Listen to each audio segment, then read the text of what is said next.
Imagina só a seguinte cena. A gente precisa adivinhar o formato exato de uma estátua super complexa, só que tem um detalhe. A gente está de olhos vendados, bem no centro de uma sala. E assim, não dá pra tocar, né? Exato, sem tocar. A única maneira de descobrir o formato dessa estátua é ouvindo dezenas de pessoas que estão dispostas em círculo ao redor dela, descreverem as sombras que a estátua projeta na parede. Aquelas sombras sob diferentes ângulos de iluminação, certo? Isso. Aí uma pessoa relata uma sombra retangular, outra fala sobre uma sombra fina, outra já vê um borrão circular, e a partir desses relatos todos picotados, o nosso cérebro tem que cruzar essas geometrias. E construir um modelo mental 3D perfeito, o que, convenhamos, soa absurdo. Totalmente ficção científica, quase impossível, né? Pois bem, isso é exatamente o que um scanner de tomografia computadorizada faz. Centenas de vezes por segundo nos hospitais. Bem-vindos a mais uma imersão. A nossa missão hoje é abrir a caixa preta da tomografia. Uma missão e tanto, diga-se de passagem. Com certeza. Nós vamos investigar a fundo como essa máquina consegue pegar feixes invisíveis de radiação e converter tudo isso em uma imagem médica tridimensional de altíssima definição. E não é mágica, né? Definitivamente não é mágica. Sabe, o que surpreende muita gente é que o tomógrafo ele não está tirando uma fotografia tradicional do corpo por dentro. Ele não funciona como uma câmera fotográfica. Então ele é o quê? Tipo um supercomputador de cruzamento de dados? É bem por aí. A transformação daquela radiação atenuada em uma imagem que um radiologista consegue de fato ler é, na verdade, um gigantesco processo de tradução. Uma tradução física e matemática. A gente pode dizer que a radiação é a linguagem alienígena do corpo, e a matemática é esse mestre tradutor. Ah, adorei essa analogia. Mas assim, a gente não pode simplesmente pular para a parte em que a máquina gira e a imagem aparece bonitinha no monitor?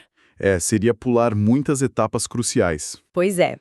Para entender o milagre desse equipamento, a gente precisa dominar o vocabulário que opera ali nos bastidores, sabe? Silenciosamente. Antes de cabos ou monitores, existe uma fundação lógica, o algoritmo. Que é uma daquelas palavras que a gente joga para lá e para cá no dia a dia. Exatamente. A gente fala de algoritmo de rede social, algoritmo de busca, mas aqui ele é a base estrutural real. É um conjunto finito de passos não ambíguos que são executados em uma sequência prescritiva super rígida para resolver um problema específico de cálculo. E é aí que entra uma das peças matemáticas mais fascinantes dessa história. Nossa, e como? Dentro dessa caixa de ferramentas matemática tem uma peça que me deixa, assim, perplexa. A transformada de Fourier. Uma equação que foi desenvolvida no século XVII pelo barão Jean-Baptiste Joseph Fourier. Como é que uma matemática da era das carruagens se tornou a espinha dorsal da imagem médica moderna? Bom, a genialidade de Fourier foi entender que qualquer sinal complexo pode ser desmontado, desmontado em partes fundamentais. Pense em um acorde musical tocado num piano. Tá, um acorde. Nossos ouvidos escutam um som encurpado, complexo. Mas a física nos diz que esse som é só a sobreposição de várias frequências acústicas diferentes.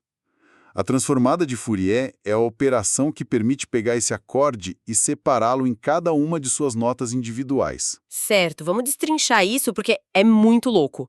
Então, o computador está essencialmente ouvindo uma sinfonia de raios-x que atravessam o corpo e estão chegando ao detector, e aí ele está isolando cada instrumento para entender a música inteira. O que é fascinante aqui é que a sua analogia é perfeita.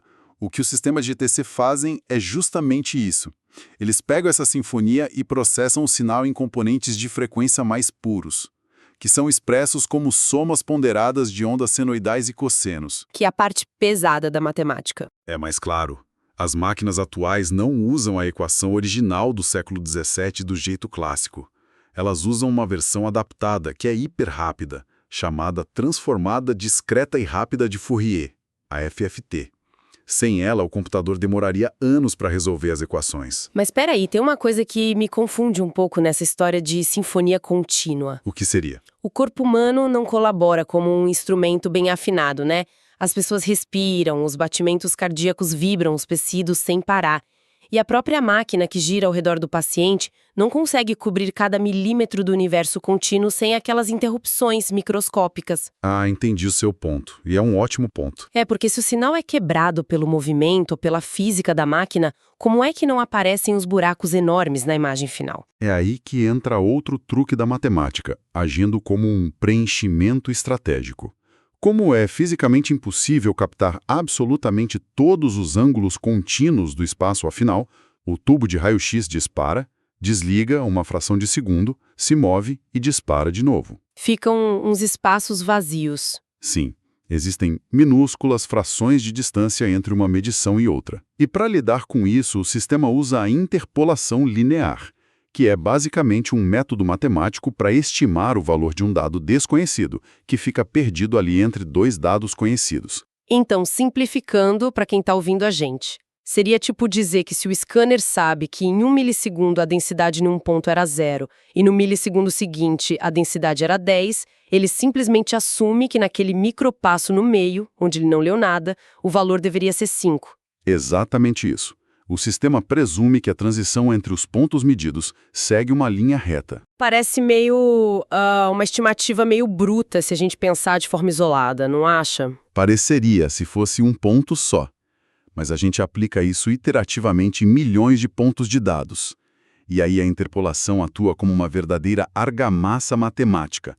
Ela preenche esses silêncios da sinfonia que você mencionou. Criando dado onde não tinha dado. Exato. Criando uma densidade estatisticamente sólida, de onde antes havia lacunas. Sem a interpolação, a reconstrução simplesmente não teria peças suficientes para montar o quebra-cabeça da imagem. Caramba! E isso nos leva a um gargalo brutal de tecnologia, né? Porque resolver milhões de transformadas de Fourier rápidas e ficar fazendo estimativas de interpolação não é algo que acontece flutuando no vácuo. Requer hardware pesado. Muito pesado. Exige um motor físico absurdo. Eu fico imaginando que tipo de computador aguenta realizar todos esses cálculos ali em tempo real, enquanto o paciente ainda está segurando a respiração dentro da máquina. Antigamente, os sistemas precisavam daquelas peças exóticas, os array processors, né? Isso, os famosos processadores vetoriais.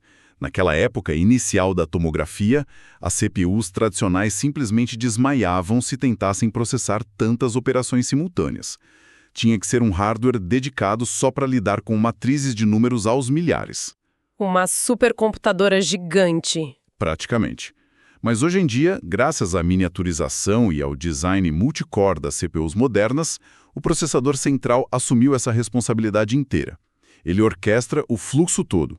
Mas e esse é o grande detalhe, ele precisa da memória RAM trabalhando freneticamente em paralelo. Para acessar e reescrever esses dados da matriz muito rápido. Na velocidade da luz. Só que, como você deve saber daquele trabalho de escola que você perdeu quando acabou a força em casa... Nossa, nem me lembre. A memória RAM é volátil. Pois é, um corte de energia minúsculo no meio do processo e toda aquela matriz na RAM evapora pro nada. O que seria um desastre no meio de um diagnóstico médico de emergência. Mas aí a gente chega num ponto do material que eu achei super curioso sobre o armazenamento. Porque os hospitais lidam com volumes industriais de informação biológica, certo? Sim, terabytes e mais terabytes toda semana. E muitas instalações optam por usar tecnologias de memória chamadas WORM, Write Once, Read Many, ou seja, você grava o dado uma única vez e o disco trava fisicamente. Não dá para reescrever, não dá para apagar. Por que um hospital adotaria uma mídia tão inflexível assim, quando a tecnologia toda vai para a direção da nuvem e da flexibilidade? Isso levanta uma questão importantíssima, que muda o foco da engenharia para a ética. A métrica principal aqui deixa de ser a eficiência técnica e passa a ser a integridade legal. Ah, a burocracia. Mas uma burocracia necessária. A TC produz arquivos sensíveis da biologia de uma pessoa. Leis de conformidade e privacidade médica, tipo a HIPAA nos Estados Unidos, exigem que os hospitais garantam inquestionavelmente que os registros de um paciente nunca foram alterados pós-exame. Para evitar manipulação num processo médico, por exemplo. Exato. Seja acidentalmente ou de propósito. Um disco que fisicamente só permite a gravação inicial elimina a possibilidade da instituição corromper o arquivo. Vira um cofre jurídico. Faz todo sentido. Mas manter todo esse dado arquivado para sempre vira um problema logístico muito rápido. E isso tem a ver com uma diferença técnica que é gigante e a gente precisa esclarecer para quem nos ouve. A diferença entre dados brutos e dados de imagem. É uma distinção que dita toda a rotina de um departamento de radiologia. E para colocar isso em perspectiva física, sabe? Quando a gente olha para a tela do médico e vê a imagem daquele abdômen em alta definição, vamos dizer, uma grade de 512 por 512 pixels. O tamanho do arquivo dessa imagem é minúsculo. Coisa de meio megabyte. Meio megabyte. Se aumentar a resolução para 1024, o arquivo chega a uns 2 megabytes. Qualquer celular velho daria conta de guardar milhares. Mas a pegadinha é que essa é a imagem processada, não é o que a máquina captou de verdade. Exatamente. Os dados brutos, o raw data, que são absolutamente todas as leituras cruas antes de virarem uma imagem, ocupam um espaço aterrador. É coisa de 5 vezes maior, às vezes muito mais. E eu tentei pensar numa analogia para separar essas duas coisas, ver se você concorda. Manda ver. Os dados brutos são tipo o almoxarifado de uma cozinha de restaurante. Totalmente estocado.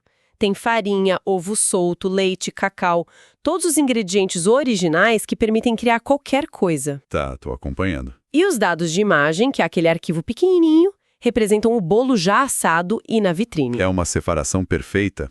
Nos dados brutos, a máquina guarda cada mínima flutuação de radiação captada pelos milhares de canais do detector. Todas as possibilidades estão lá. Já nos dados de imagem, a matemática espremeu toda essa vastidão e tirou uma média. Uma média que vira um tom de cinza. Isso traduzido para a famosa escala de unidades Hounsfield. Toda a riqueza infinita de variáveis foi triturada e reduzida a um simples número final atribuído a um pixel no monitor. E é aí que a nossa cozinha do hospital fica lotada. O radiologista não pode pegar aquele bolo assado de chocolate da vitrine e tentar transformar de volta em farinha e ovos soltos para fazer uma torta de morango. É termodinamicamente impossível. Uma vez que vira imagem, é irreversível. Então, o que acontece quando o armazenamento começa a ficar cheio com essa cozinha lotada? O que os técnicos fazem? Eles têm que fazer aquelas famosas limpezas de sistema.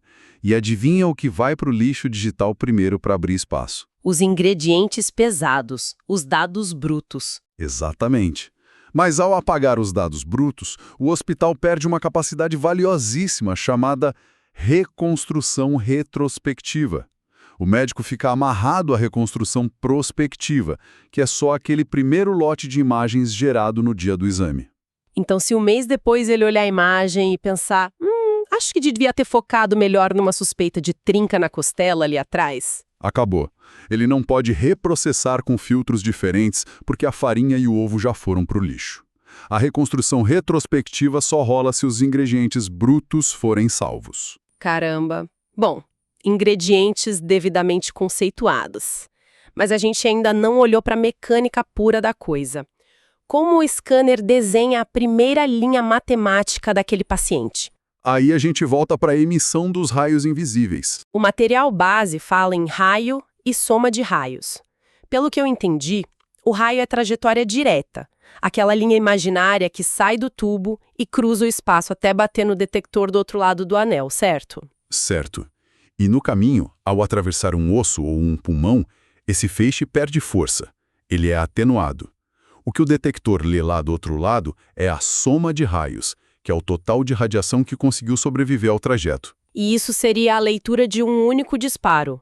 Mas para formar uma imagem, a gente precisa de uma visualização, né? Uma visualização, ou um view, é o conjunto completo dessas inúmeras somas de raios lidas em um ângulo específico. Cada visualização gera um perfil de atenuação. É tipo um gráfico de como o corpo barrou os raios só sobre aquela perspectiva exclusiva. Só que olhar um corpo humano de um ângulo único não serve para nada. O texto até usa uma analogia que é tipo tentar entender a forma real de um objeto olhando a sombra de um único lado. Bem isso. Se você iluminar um cano pela lateral, a sombra na parede vai ser um retângulo comprido. Se iluminar pelo topo, a sombra é um círculo. As duas leituras são verdadeiras, mas sozinhas elas mentem sobre a forma tridimensional. E é aqui que a coisa fica realmente interessante. Porque o tomógrafo resolve isso girando igual um maluco ao redor da pessoa para coletar milhares desses perfis de atenuação em 360 graus. O que nos leva à retroprojeção. Retroprojeção. Eu fiquei imaginando aquela estátua da nossa primeira conversa. Mas espera, se o computador pegar essas linhas projetadas lá de fora e simplesmente cruzar elas de volta em direção ao centro da matriz, cruzando os dados, isso não criaria um padrão bizarro e bagunçado? Como assim? Tipo, imagina que eu pego vários marca-textos escuros e fico traçando linhas retas contínuas cruzando o mesmo ponto no meio de uma folha. No meio vai ficar escuro, mas ao redor, no cruzamento, vai formar uma estrela cheia de rabiscos saindo para os lados. A sua intuição geométrica está afiadíssima. É exatamente isso que acontece e é a maior falha da retroprojeção simples clássica. Então gera um monte de ruído. Gera terríveis artefatos em formato de estrela. Se a gente joga só uma projeção na tela, vira um borrão. Com 60 projeções cruzadas, a forma do órgão começa a aparecer no meio, mas com esse preço caríssimo. Listras radiantes vazando por toda a borda do tecido. Uma tempestade de sombras, o que inviabilizaria ver as bordas de um tumor pequeno, por exemplo. Mas se o computador sabe que está criando essas estrelas falsas na hora de cruzar as linhas, por que ele não passa uma borracha virtual e apaga? Porque o software não sabe o que é tumor e o que é ponta de estrela. Ele só vê números de densidade. Para limpar isso, a máquina usa convolução, ou filtros. Ah, aí entram os filtros algorítmicos. Isso. A grande sacada é aplicar um filtro matemático ao perfil de atenuação antes da retroprojeção acontecer. Usa-se a teoria do nosso amigo Fourier de novo para suprimir o ruído e compensar a formação dessa estrela. É como se ele aplicasse uma sombra negativa para cancelar a sombra positiva indesejada. Fantástico. Mas na tecnologia sempre tem uma pegadinha, né? O material diz que tem um sacrifício ao usar esses filtros. É o famoso cabo de guerra da radiologia. Você tem filtros que suavizam muito bem a imagem, matam o ruído da estrela, mas ao fazer isso, eles perdem a resolução espacial. Ou seja, as bordas ficam todas embaçadas. O que devia ser nítido fica borrado. Exato. E se você usar um filtro oposto para acentuar detalhes duros, como para ver uma fratura num osso minúsculo, você ganha a resolução espacial, mas perde a resolução de baixo contraste. Fica quase impossível distinguir um tumor de um tecido saudável próximo a ele, porque o ruído de fundo fica agressivo demais. Então, o que tudo isso significa? É um beco sem saída clássico? Era. Até surgiu o ASIR. A reconstrução iterativa estatística adaptativa. Que nome imenso! ASIR. E o que esse método iterativo faz de tão diferente que quebra essa maldição? Ele abandona a força bruta da retroprojeção simples. O ASIR começa criando uma imagem presumida, um chute inteligente do que tem ali. Aí, ele calcula matematicamente como os raios passariam por essa imagem imaginária e compara com os dados brutos reais que vieram do paciente. E, obviamente, na primeira tentativa vai dar erro. Muito erro. Aí ele vê a diferença, corrige a imagem imaginária e roda o processo de novo. E de novo. E de novo. Dezenas de vezes. Ele vai esculpindo e lapidando matematicamente o ruído até que a previsão e a realidade batam perfeitamente. Nossa! Isso é um aha moment gigantesco para quem nos ouve, porque uma matemática iterativa e preditiva melhor não serve só para deixar a foto mais bonita para o médico postar num congresso. Longe disso. Significa literalmente que, como a gente limpa o sinal na matemática, a gente não precisa de um feixe de raio-x tão forte. O material aponta que o ISR pode reduzir a dose de radiação para o paciente em até 50%, metade. O código de software atua como um escudo invisível de proteção contra a radiação na saúde das pessoas. Substitui a agressão dos fótons pela força de cálculo da CPU. É engenharia salvando células humanas do estresse radiológico. Lindo de se ver, mas tem um detalhe final na nossa jornada de hoje. A gente tem uma imagem limpa, nítida, segura. Mas a máquina precisa saber onde e o que a gente quer olhar. O paciente é grande, o túnel é enorme. Como é que se direciona isso? É o que chamamos de isocentro da imagem. Usamos coordenadas direcionais chamadas RAS. Direita e esquerda, anterior e posterior, superior e inferior. É como o scanner mapeia o corpo no espaço tridimensional, para não focar no ombro quando deveria olhar para o pulmão. E para isso funcionar, existem os campos de visão, né? O SFOV e o DFOV. SFOV é o Scan Field of View e o DFOV é o Display Field of View. Eu costumo pensar neles usando as câmeras que a gente tem no celular. Boa ideia. Como seria? O SFOV seria a área de calibração máxima, a lente física abrindo. Se eu coloco um SFOV de 50 centímetros para o abdômen, os dados brutos vão ser lidos em toda essa área circular enorme de 50 centímetros lá dentro do tubo. Já o DFOV é só o zoom na tela, a seção desses dados que eu quero exibir no monitor para o radiologista. É uma definição excelente. O DFOV atua como um enquadramento final. E a regra de ouro inquebrável aqui é: o DFOV, o zoom da tela, nunca, em hipótese alguma, pode ser maior que o SFOV, que é a lente original de varredura. Se conectarmos isso a um panorama maior do plantão do hospital, rola um cenário interessante que está na aplicação clínica do material. Digamos que um técnico selecione um DFOV, aquele zoom de tela, muito pequeno por engano. Tipo, ele põe 25 centímetros para escanear o abdômen inteiro de um paciente obeso. A barriga do paciente corta fora na imagem do monitor. Um clássico erro de estresse no pronto-socorro. E aí bate o desespero.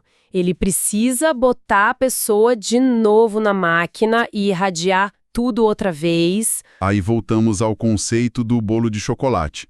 Não, contanto que o SFOV, que é a calibração da varredura real lá dentro, tivesse sido configurado corretamente para um tamanho largo, tipo 48 centímetros, e desde que a equipe não tenha deletado a nossa famosa dispensa de dados brutos. A reconstrução retrospectiva salva o dia. Exato. Eles só precisam ir no software, dar um zoom out e reconstruir o DFOV para um tamanho maior.